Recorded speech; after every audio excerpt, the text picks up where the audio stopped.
Kuhusiana na umuhimu wa kuanza kliniki mapema kwa mama mjamzito. Yaani, kwa nini ni muhimu sana kwa mama mjamzito kuanza kliniki mapema iwezekanavyo? Wanawake wengi hufikiria kwamba kuanza kliniki ni swala tu la kuamua, na pengine wanafikiria kwamba kliniki ni issue tu ya kwenda kuandikisha na kupata makadirio ya mwezi wa kujifungua na kupima uzito. Lakini ukweli ni kwamba kliniki ni kitu muhimu sana, kwa sababu hicho ndicho kinabeba mustakabali wa mjamzito kujifungua salama, lakini pia atajifunguaje, lakini pia mtoto atakuwa katika hali gani, na huyo mama mjamzito atakuwa katika hali gani. Nasema hivyo kwa sababu katika kufanya kliniki au kuanza kliniki huwa kuna mambo kadhaa ambayo huwa tunayafanya au tunayazingatia. Sasa mambo haya ni yapi? Kwa wale ambao wamekwisha pitia hichi kipindi watakuwa tayari wanafahamu. Ukianza kliniki kuna vipimo kadhaa ambavyo huwa vinajumuishwa, ambapo kwanza kabisa huwa tunapata kupima magonjwa ya kuambukiza, na hapo kwenye magonjwa ya kuambukiza tunalenga magonjwa ya zinaa, magonjwa kama HIV, magonjwa kama kaswende, magonjwa kama homa ya ini yani hepatitis, lakini pia na magonjwa mengine. Magonjwa haya yanaweza yakaambukiza kutoka kwa mama mjamzito kwenda kwa mtoto, hasa wakati wa kujifungua. Kwa hiyo kupitia kliniki huwa inatupa uhakika kwamba tunajua afya ya huyu mama. Kwa hivyo kama anakuwa na tatizo ambalo anaweza kupatiwa dawa, atapatiwa dawa. Kama tatizo ambalo sio la kupatiwa dawa, basi itachukuliwa tahadhari hasa wakati wa kujifungua, ili tusisababishe maambukizi kutoka kwa huyo mama mjamzito kwenda kwa mtoto wakati wa kujifungua, lakini pia hata baadaye wakati wa kunyonyesha na hatua zingine zinazofuata. Lakini pia huwa tunaangalia hizi vipimo, huwa tunapima pia magonjwa yasiyoambukiza, magonjwa kama anemia, magonjwa kama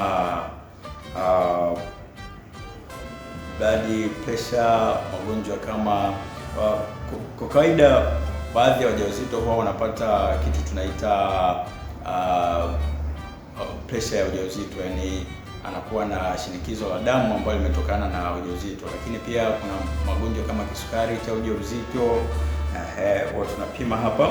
Lakini pia huwa tunapata kuangalia au tunapima pia wingi wa damu.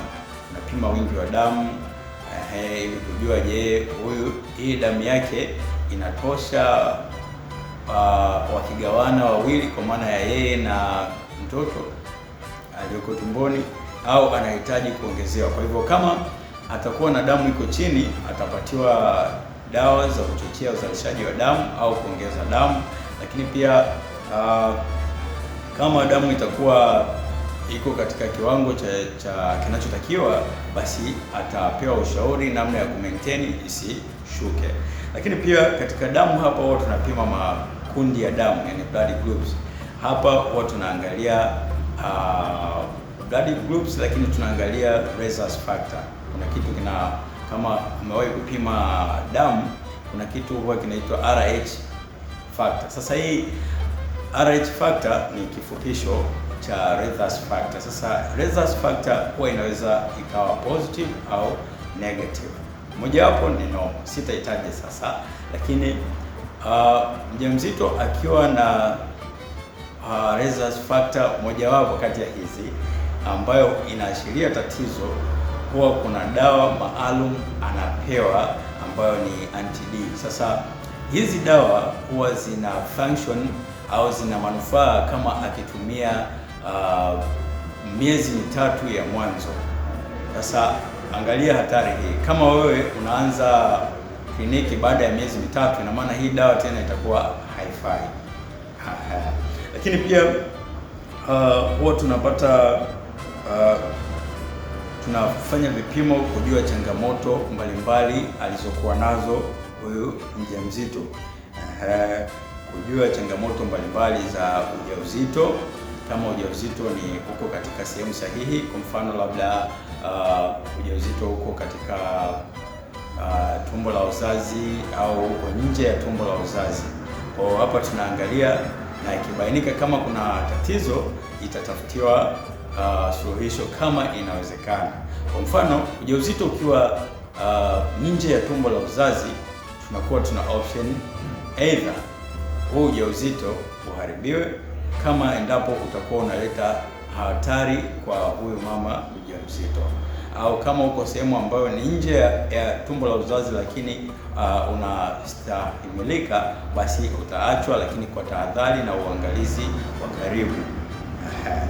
Lakini pia hapo huwa tunapata kupima ili huyu mjamzito apatiwe virutubishi mbalimbali. Virutubishi kama vile folic acid, hizi zina manufaa sana kama zitaanza kutumika tangia mwezi wa kwanza wa ujauzito.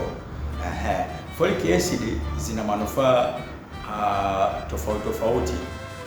Zinachochea uzalishaji wa damu, lakini pia zinakinga mtoto asizaliwe na tatizo ambalo tunaita mgongo wazi kwa Kiswahili. Kama utakuwa unajiuliza mgongo wazi ni nini, samahani nitatumia hili neno, sidhani kama ni rasmi sana. Kuna watoto ambao huwa wanazaliwa wana shida ya mgongo, ambapo akikuwa anakuwa na kama nundu hivi mgongoni, au imezoeleka kuita kibiongo. Samahani kutumia hilo neno, lakini ile ndio inaitwa mgongo wazi. Sasa ukipatiwa dawa hizi za folic acid ambayo ni vitamin B9, ukipatiwa mapema kabisa kuanzia angalau mwezi wa kwanza wa ujauzito, unasaidia kukinga mtoto asizaliwe na tatizo la kibiongo au mgongo wazi. Lakini pia hizi folic acid huwa tunashauri mtu kama ni ujauzito wa kutafuta, basi unaweza ukaanza kutumia angalau hata miezi kadhaa nyuma kabla ya kushika ujauzito. Alafu ukipata ujauzito unaendelezea, unaweza kutumia mfululizo hadi kipindi chote cha ujauzito, inakuwa ni nzuri zaidi. Kama ukishindwa, angalau basi hata miezi 6 ya ujauzito. Na hapa unaweza kutumia folic acid ikiwa peke yake au ikiwa na mchanganyiko na vitamins zingine. Kwa mfano kuna dawa kama Pregnacare, kuna dawa kama Prenatal, kuna dawa kama Pregnacare Plus, ambayo hii inakuwa na virutubishi vingi, virutubishi tofauti ambavyo ni muhimu kwa mjamzito, lakini pia na madini ambazo ni muhimu kwa mjamzito.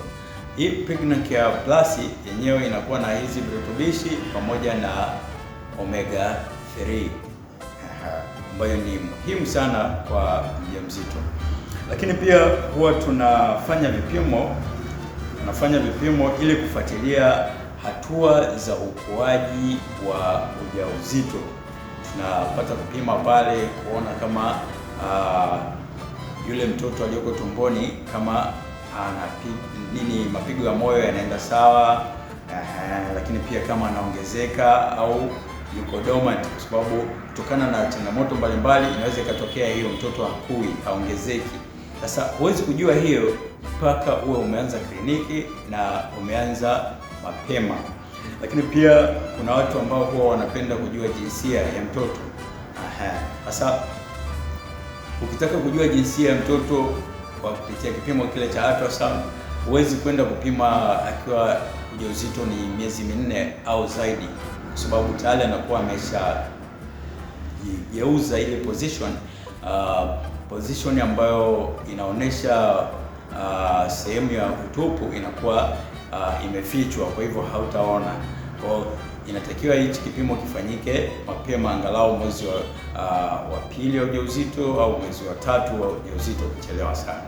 Lakini pia kuna watu ambao wanakuwa na shida ya maji yale katika tumbo la uzazi yanakuwa ni hafifu.